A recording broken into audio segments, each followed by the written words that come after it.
This channel does not promote any violent, harmful, or illegal activities. All content provided by this channel is meant for an educational purpose only. Tollywood হোক বা বাংলাদেশ, বেদের মেয়ে জ্যোৎস্না ছবির প্রভাব আজ বর্তমান। 90 দশকের অন্যতম হিট ছবি, যা দুই বাংলায় জোয়ার এনে দিয়েছিল। ছবির হাত ধরে পাল্টে গিয়েছিল একাধিক সেলেবের চেনা সমীকরণ। জনপ্রিয় হয়েছিলেন অনামিকা সাহা, চর্চায় এসেছিলেন বাংলাদেশের অভিনেত্রী অঞ্জু ঘোষ। ছবির প্রতিটা চরিত্রকেই এমনভাবে গাঁথা হয়েছিল যে আজও দর্শকদের মনে রয়ে গিয়েছে এই ছবির প্রভাব। সেই ছবিতেই অভিনয় করে দুই বাংলা দাপিয়েছিলেন যে অভিনেত্রী, সেই অঞ্জু ঘোষকে মনে পড়ে?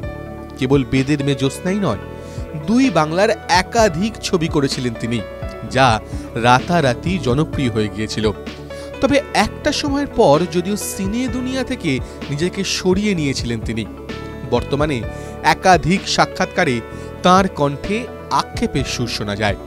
অভিনয়ে ফেরা হলেও সেই আক্ষেপ রয়েই গিয়েছে। এক সাক্ষাৎকারে মনের কষ্ট উজাড় করে জানালেন অভিনেত্রী। বাংলাদেশের একটি চ্যানেলকে তিনি বলেন, আমার ভীষণ কষ্ট, এখন হয় আমায় মরে যেতে হবে, নয়তো অভিনয়ে ফিরতে হবে। আমি তো এখন দিন দিন করে নাচতে পারবো না। এখন আমায় যে চরিত্র মানায় আমি তেমন চরিত্রেই অভিনয় করব, নায়কও তো নেই। আজও অনেক কিছু মনে পড়ে যায়, কত স্টেজ শো করেছি আমি। তবে আমি যখন এলাম তখনই সবটা শেষ। ভেবেছিলাম বাংলাদেশে সবাই আছে, ভেবেছিলাম সাংঘাতিক একটা উত্থান হবে। তবে এখনও ছন্দে ফেরার চেষ্টা চালিয়ে যাচ্ছেন তিনি। বেশ কিছু ছবির প্রস্তাবের জন্য অপেক্ষা করছিলেন তিনি।